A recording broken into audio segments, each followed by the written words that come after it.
अस्सलाम वालेकुम, मेरा नाम डॉक्टर आबिद अब्बास है और मैं माहिर अमराज़ गुर्दा व मिसाना हूँ। आज इस वीडियो में मैं आप लोगों के साथ मिसाने की गदूद प्रोस्टेट के बारे में कुछ इन्फॉर्मेशन डिटेल्स में शेयर करूंगा।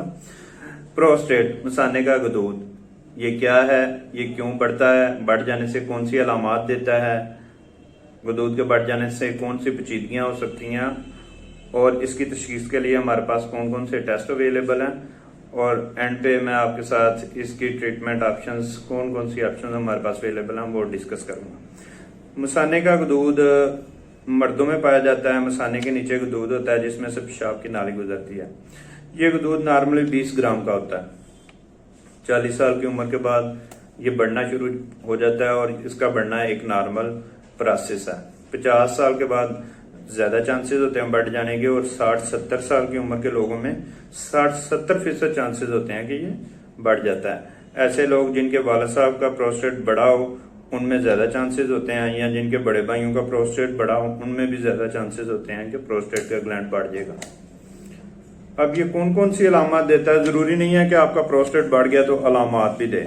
कुछ लोगों में प्रोस्टेट बढ़ जाने से अलामत होती हैं और कुछ लोगों में प्रोस्टेट इवन बढ़ जाता है लेकिन आपको कोई अलामत नहीं देता। अगर तो आपको ये कोई अलामत नहीं देता तो it's a normal, very good, no need to consult, no need to go for any consultation. लेकिन जब ये मसाने का गदूद बढ़ जाता है और तकलीफ देना शुरू हो जाता है, कौन कौन सी तकलीफें देता है? सबसे पहले नॉर्मली मसाना हमारा 400 तक, ऑलमोस्ट 400 ml तक यूरिन स्टोर करता है और फिर हाजत होती है इंसान जाकर वाशरूम यूरिन पास करता है। लेकिन जब प्रोस्टेट बढ़ जाता है तो ये कैपेसिटी जो है ना वो कम हो जाती है।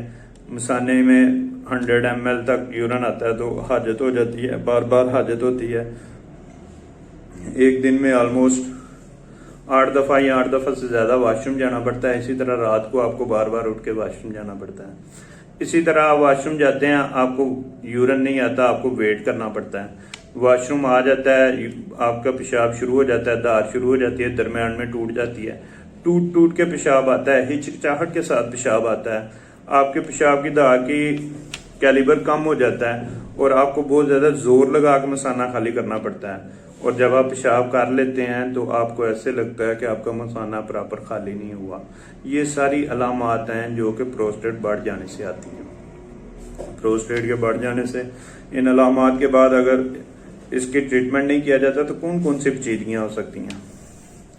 मसाने के प्रॉपर खाली ना होने से, अगर ज्यादा देर तक ऐसे मसाना आपका खाली नहीं होता तो आपके पेशाब में, मसाने में इन्फेक्शन होने के बहुत ज्यादा चांसेस होते हैं।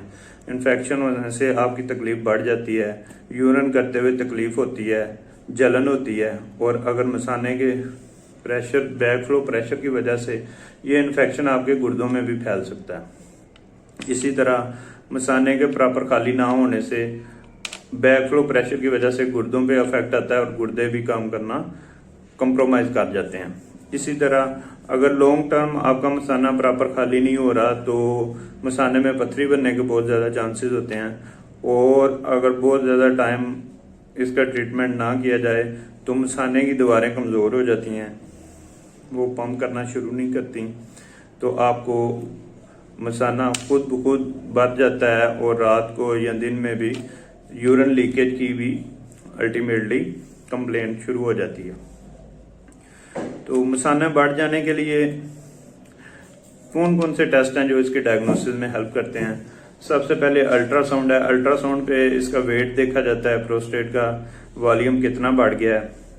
मसाने का देखा जाता है कि मसाने में कोई पथरी तो नहीं है। फिर देखा जाता है कि यूरिन पास करने के बाद जो अल्ट्रासाउंड पे कितना मसाने में पेशाब रह जाता है, जो कि मरीज का खारिज नहीं होता इवन पेशाब करने के बाद। इसी तरह मसाने की दीवार की थिकनेस, कोई ट्रेबिकुलेशन वगैरह या कोई डिवर्टिकुला। इसी तरह अपर ट्रैक को देखा जाता है कि मसाना मसलसल खाली ना होने की वजह से जो गुर्दे की नालियां, यूरिटर्स तो नहीं फूले हुए, गुर्दे में सोजिश तो नहीं आ गई हुई, बायलेटरल हाइड्रोनेफ्रोसिस तो नहीं हो गई हुई, और गुर्दे की जो पेरेन्काइमा है उसको कितना नुकसान पहुंचा हुआ है। ये सारी चीजें अल्ट्रासाउंड से देखी जा सकती हैं। दूसरा टेस्ट है urine complete analysis. Urine test पे देखा जा सकता है कि इन्फेक्शन के एलिमेंट तो नहीं है, ब्लड तो नहीं आ रहा, क्योंकि बहुत ज़्यादा प्रोस्टेट के बढ़ जाने से जो है खून में पेशाब भी आना शुरू हो जाता है। तो ये टेस्ट हैं, इनसे जो आप मसाने का बढ़ जाने की तशखीस में काफ़ी हेल्पफुल हैं। और इसकी पेचीदगियों में मैंने जैसे पहले किया, गुर्दे का फेल हो जाना, मसाने की पथरी का बनना, ये जो प्रोस्टेट की लॉन्ग टर्म पेचीदगियाँ हो सकती हैं अगर इसका ट्रीटमेंट ना किया जाए। ट्रीटमेंट ऑप्शन में सबसे पहले लाइफस्टाइल मॉडिफिकेशंस हैं। अगर माइल्ड सिम्टम्स हैं तो आप मरीज को कंसल्ट करें, मरीज को बताएं कि आप चाय, बोतल, काफ़ी, स्मोकिंग वगैरह से अवॉइड करें, तो इन चीज़ों के अवॉइड करने से काफ़ी बेहतरी आ जाती है। इसके अलावा कुछ मेडिसिन हैं, उनके इस्तेमाल से प्रोस्टेट रिलैक्स हो जाता है, तो यूरिन का अखराज में आसानी होती है, तो सिम्टम जो अलामात हैं काफ़ी इम्प्रूव कर जाती हैं। लेकिन अगर पेचीदगी कोई डेवलप हो गया, जैसे मसाने का पथरी डेवलप हो गई है, आपके गुर्दों पे असर आ रहा है, तो फिर अल्टीमेटली मसाने के दूध का ऑपरेशन करना पड़ता है। तो ये सारी इंफॉर्मेशंस थी जो आप लोगों के साथ शेयर करनी थी। Thank you so much. अल्लाह हाफिज़।